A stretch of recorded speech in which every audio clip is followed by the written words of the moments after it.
Welcome to our first Photoshop tutorial.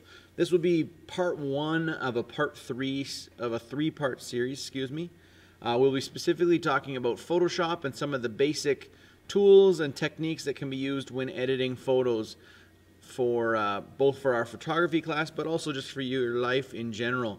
If you want to spruce up that Instagram post or you want to do something fun with Photoshop, hopefully you'll get some ideas and some tools that will get you going on your way. Before I get started talking about Photoshop specifically, I want to highlight Adobe Bridge. Adobe Bridge is a program that is brought to us by the Adobe suite of programs, and it allows us to manipulate photos in a small degree, but mostly just organize them, similar to your Windows Explorer would be. What it's great for is working in an environment using PSDs and EPS files and various different Photoshop document formats. It can read those document formats for us and be able to interpret that data without having to open up each individual file. So if I just pop into my Comtech folder here, we've got some different examples and photos that we've been working on in class and over the last number of years. Specifically, my Block 3 class has gotten the furthest along with their tutorials. But if you notice that these photos, this being the photo that we were working on the other day, and we're going to work on it again today, is specifically saved as a .psd, which means that it's a Photoshop document, and it is a native file to Photoshop. It saves all the layers, it retains all the information that's needed, and this file, normally you wouldn't be able to view it in Windows, but you now can view it in Adobe Bridge live and not have to open that individual file. So keep that in mind. Using Adobe Bridge can really help with your workflow. So that is Adobe Bridge in a nutshell. There's obviously a lot more to Adobe Bridge, and we'll get into it more specific on different days for different tutorials, but I just wanted to mention that you can open up your files directly from Adobe Bridge and view various Photoshop documents without having to open up the document. You can right-click, you can change the name, you can copy and paste, all the standard features that you would have with anything, but you have the ability to view without opening up the file that you've been working on. You can view it in the nice viewer and not have to open. I keep saying the same thing.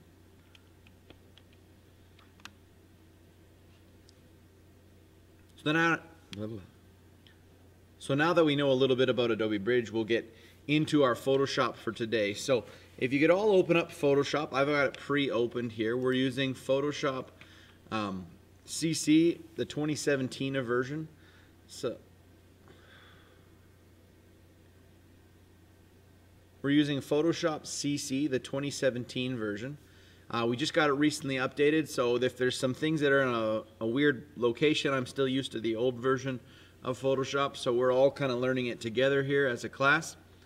The first thing you need to do with Photoshop, obviously, is start a new document.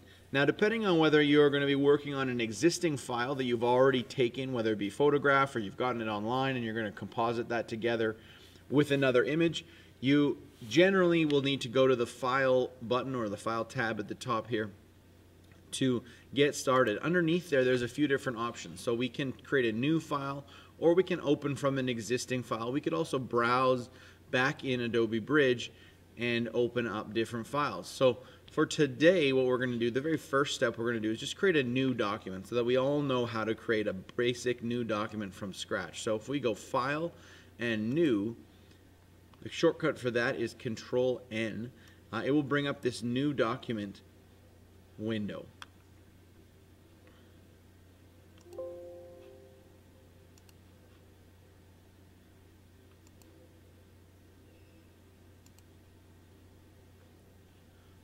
From this new document window, we can do various different things. As you can see, haven't been working in the program super long, so the only recent items I have is just a standard 8.5 by 11 document. Did this the other day with my class, and that is all we've done so far in this version of the program. But as you can see, it gives you many different sort of preset settings that we can set. So we can change the height and width of our document. We can change the dimensions that we use, whether we're doing pixels, whether we're centimeters, millimeters. Us in Canada here normally use centimeters, but we know that the printing industry is in inches, so we specifically use inches. I teach my students about inches and how that relates to the printing industry. The resolution for now is going to be a 300 pixels per inch. That's kind of a standard print resolution. Obviously you can go higher than that if you want something super high quality, but most printers will only require a 300 dpi or a 300 pixels per inch image so that they can give you the best quality possible. Much more than that, resolution higher than that, it takes a very special printer for you to be able to know the difference, and most people that's not cost effective when they're doing their various different projects. At this point, because we have the dimensions we want, we're just going to select Create, and that will bring us into a nice white blank document. From here you can do lots of different things. You can add layers to this document to start stacking things up. You can take the old school paint bucket tool. It'll be found underneath the gradient tool here. This paint bucket tool allows you to fill the entire canvas or the entire workspace with the same color. You can take the classic paintbrush tool here, and you can do all kinds of different techniques. We'd obviously need to change the color. You can't paint red on red. I mean, you can, but it doesn't show up very well. So we would change our color down here in this color picker simply by selecting a new color. Now you can obviously type in various different color values. You can type in your CMYK values. Depending on what you need and the accuracy level that you're going for, you'll be able to make those adjustments in Photoshop on the fly. If we select OK here, we can paint right on here. Now, one thing with Photoshop, the power of Photoshop in my opinion is that it gives you layers to work with.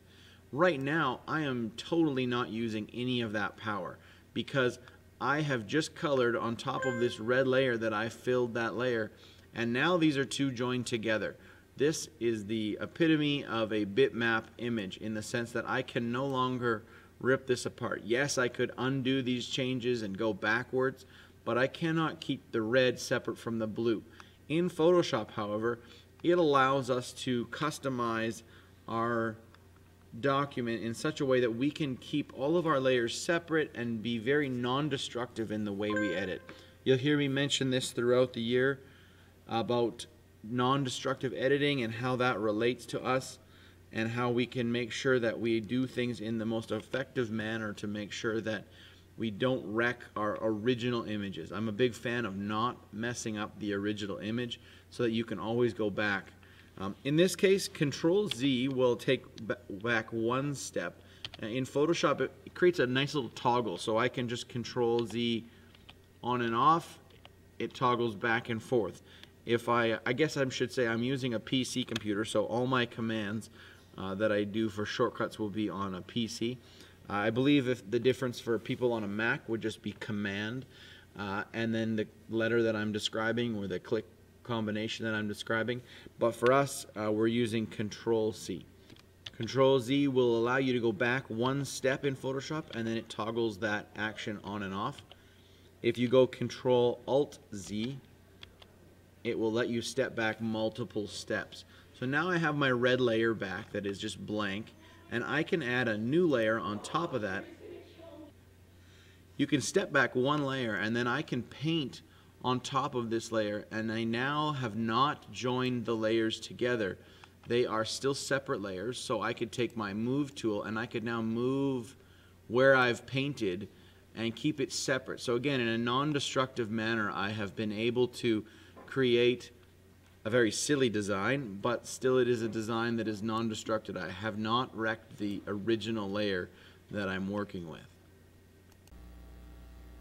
Now that we have a little bit of basics with regards to Photoshop and the way that the layers panel reacts and works, there's all kinds of different tools and stuff within Photoshop, and we'll get to those down the road, but I want to show you some of the basic items in Photoshop that I get asked all the time how to do and what to do, and I'll give props to Terry White on Adobe.tv.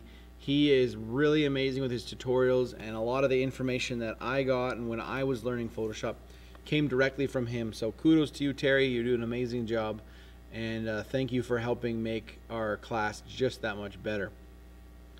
Moving right along here though, we're just going to close out this test document. We don't need it anymore, and we are going to open our first image and get started doing some editing. So if you're in my class, you will have a bunch of pictures that you need to download. So before we get started on this first image, I'm going to show you how to download those pictures real quickly. So you would first go to your Internet Explorer or browser of any kind that you feel like you want to go to. In our case, we have our classroom website. So we have jpcomtech.wordpress.com. So this website houses all of my lesson plans, all of my individual assignments for my various classes. So you guys doing this tutorial, you're in the grade 10 class, so makes awesome sense to go to the grade 10 Comtech 10 visual composition module, which is where you are finding this tutorial to begin with. But just above the tutorial is the tutorial images. So if you go to Photoshop tutorial images, this will send you to my Google Drive that I have posted those. So if you're not a Google Drive member, you're going to have to download these a little bit differently. I'm already signed in to my Google account, so I can just simply click on the very first image, hold the Shift key on the keyboard, select the last image, and then I simply have to right click and say download. There are various different ways to download the pictures. You can download them all one at a time. You could right click and download. Generally, for the tutorials we're going to be working on, it's best to have them all just in case, so that in case I go into another tutorial, you have all the images and you don't have to go back to the internet and re-download them. So the best way again is to select the first one, Shift, select the last one, right click, and you're going to select download.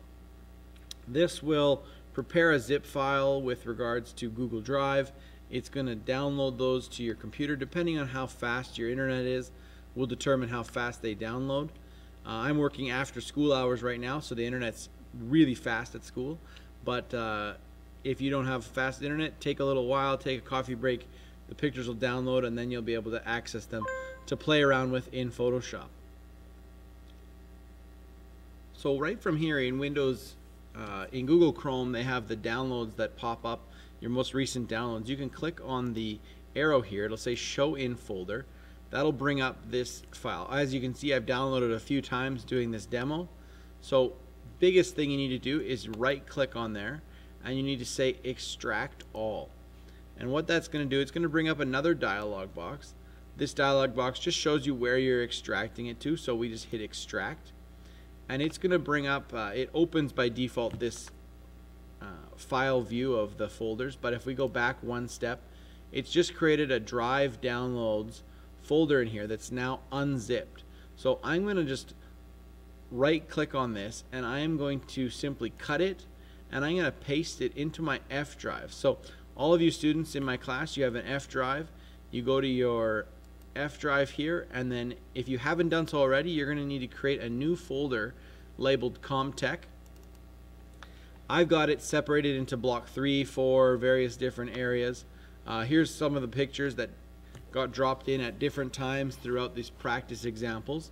I'm going to throw it into the drive, the block 3 folder here, because this is where we're going to be referencing these originals from to do our edits. So drop it into that block 3 folder there, just right click and paste, or you can do a Control V on the keyboard and it will paste that folder in with all those pictures so that you have access to that information. Once you've done that, you can just close here. We'll access them now through Photoshop, and you should be good to go. So now that we're back into Photoshop, we're going to go File, and we're going to open our first picture. So again, we're in that block 3 folder. I've been working in here before this, so it automatically took me there. If it didn't do that for you, you would just go to your F drive. You're going to look for Comtech, and then find those photos, that original folder that we dropped in here, the Drive Download folder. Inside that Drive Download folder, there's a picture called Acne Confidence. When we hit open on this, it's going to open that Acne Confidence photo for us, and now we can start to make some edits. Now, a couple things with Photoshop. You don't want to edit what I call destructively, or that's the term I learned when I was learning about Photoshop and the way that they work with layers and stuff. So one of the things that the first thing we're going to do to this photo is we're just going to make a duplicate. There's lots of different ways to do that. You can right click, duplicate layer. You can simply take this layer and drag it to the new layer button, and it will create a copy, and that allows us to make edits to this copy without accidentally ruining the original document. In case we needed to go back, we wouldn't have messed up the original. Also, because we don't want to accidentally erase the original document and ruin that, we're going to make a duplicate copy of this. So we're going to right away do a file, save as, and we're going to save this in our block 3 folder. We're going to save this as image 1.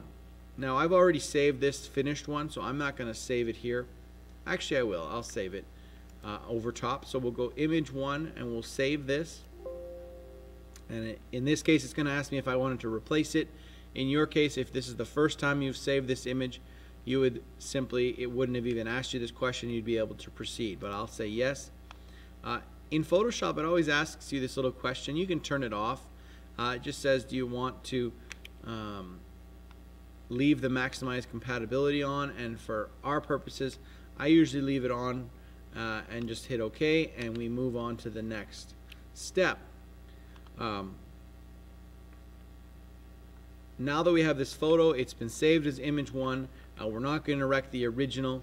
Now we need to start working on this photo. Now, for obvious reasons, I've picked this. This young lady had a bad day here, a bad week at the office, and she's developed some acne, and we're going to help her get rid of that. Now, one stipulation to this, and in terms of photo editing in general, is you don't really want to photo edit in a way that is destructive to that person's natural being. You don't want to take out items that are part of them. If they have a scar, that's them. That's their part of their personality. That's part of their life story. But if it's a pimple or some sort of blemish or an accidental pen mark from a pen that's got away from them in class, that's the kind of stuff we want to take out and make them look their very best so that they can put their best foot forward. A little quick tip: when you have a photo and you want to zoom in to fit the screen, you can hit Control-0 on your keyboard and it will zoom this up to be the best size to fit the screen. Obviously, you could also take the zoom tool, which is this magnifying tool, and you can zoom in on various different pieces of your photo. You can hit the space bar, and this allows you to maneuver your picture around. You can also hit the control key and slide it side to side. Nope. You can also click and move your mouse down and up, which will allow you to zoom in or out. So by moving my mouse to the right, I can, to the left, I can go out, to the right, I can go in, and back and forth allows me to zoom in and out on this photo. Obviously, I just want it full screen, so I'm going to hit Control-0 again, and it's going to allow me to zoom into full screen to see the image. A couple fun things you can do with photos that are not necessarily the most effective when it comes to editing is you can use the Liquify tool. So if I wanted to change some things about her face, one of the new features in the Photoshop 2017 is face recognition feature. So if I go in here to the filter and to the Liquify filter, it's going to bring up this panel, which again I can zoom in a little bit here so I can see her face just that much better. And by default it brings up the face aware Liquify here. So I can use these tools here to adjust eye size. If you've got a picture that was taken and things got a little distorted or not quite the way they should have been, you can definitely go in here and you can make those adjustments. You can also link these together and lock them so that now as I do one slider, it does both eyes at the same time. I can make adjustments to forehead. Now, keeping in mind, if you go lower, then the computer can't make something out of nothing, so you got to be careful what you're doing. Also, face width and stuff. I could make her be slightly larger, I could make it slightly narrower, but again, depending on what you're doing, it's going to distort your image in a way that may or may not make the best sense, and also might be very damaging to this person. So be very careful when doing photo edits, especially to people. It can be very damaging to their self-esteem, and it can be very rude in general. So I always tell my students not to go too far. You just need to take out the things that are going to make them the very best person that they can be. Assuming you've finished your changes here, you would be able to hit OK and go back to your original photo. And now from here, we're going to take out these little blemishes. The easiest tool that I've found for taking out small blemishes like this is the Spot Healing Brush tool. The Spot Healing Brush tool allows us to simply adjust our brush size and paint over top of the blemish we want to get removed, and magically it disappears. Now, some of the magic behind that is that Photoshop has an amazing content-aware set of features. Various different content-aware fills, and in this case, content-aware healing brushes that will allow you to take out blemishes. So for us, one of the things you need to know though is that I'm using a specific type of brush. Now, brush sizes and shapes really definitely adjust how you're working in Photoshop. So if I take a standard brush here, and the regular brush tool off the side panel, and I paint with red in this case, it signifies I've got a brush that's 90 pixels and it has a hardness set to 0. Now, whenever I'm taking away blemishes, I like to use a brush that has a hardness set to almost 0. And the reason being, as you can see here, is that it gives me these nice soft edges to my brush. If I right click, it brings up the same set of brush information. And if I set this hardness to 0, or excuse me, to 100%, and I select enter, now when I paint with the exact same color, but with the brush set to 100%, now I don't have any of that nice blending and feathering. So if I was trying to take out blemishes using a hard brush, there's a chance that you'd be able to see those blemishes being taken out. In this case, it works decent. Her skin tone's very normal. If I set the hardness to 100 now though, however, if you watch, when it takes things out, you can kind of see those little circles starting to appear. You get this hard edge around there, and it doesn't make it look nice and soft. Okay? Now, one of the items I mentioned earlier was how to go backwards. Well, in this case, Control Z by itself just toggles on and off the stuff I just did, my last step. But if I go Control Alt Z, I can now go all the way back to where we began. So in this case, again, I don't want a hard brush because I don't want it to look weird and have a round line around it.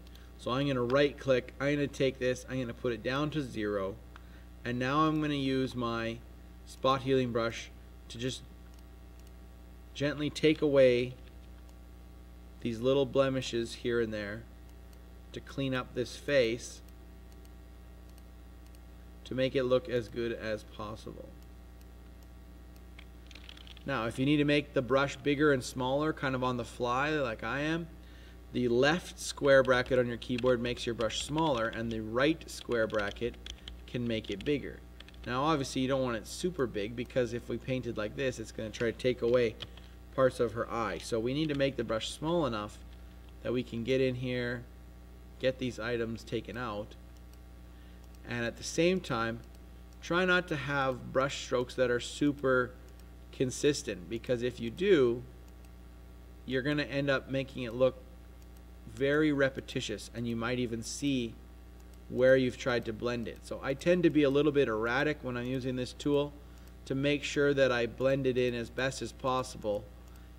Every time I make a new brush stroke, the computer is recompiling what it sees in the image. So the more I take out, the more smooth her forehead gets. Now, it's not perfect because in order to take out all those blemishes, we end up losing a little bit of definition in her forehead, and we start to lose the brow and the frowny face that she had going on.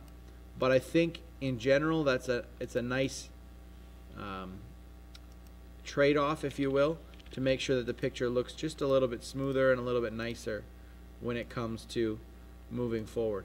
I'm just going in under here, and the same spot healing brush tool actually blurs and kind of softens things just to even up the picture a little bit, make it look not too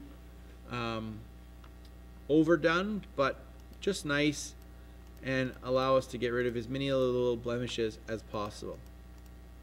So again, we're going to save this image now. We're just going to go File, Save. We've already saved it, so it should save as Image 1. If you didn't do that before, you would go File, Save As, and you would select Image 1, or you would type in the box down here, Image 1, and simply there is your photo saved. Now, this will always keep going on and off. If you don't want it to show up every time, you can click this box that says Don't Show Again, and it'll stop bothering you. So that's where we're going to stop for today. Hope you learned a little bit about Photoshop and are excited for part 2 and 3 coming up. Thank you for watching today. If you enjoyed the video, hit subscribe, like us, all that fun stuff, so that we can keep getting lots of viewership. And if you have any questions, please feel free to send them my way. We'll do our best to do some Q&As down the road where we can answer all your fun Photoshop questions. That's it for today. Have a good time.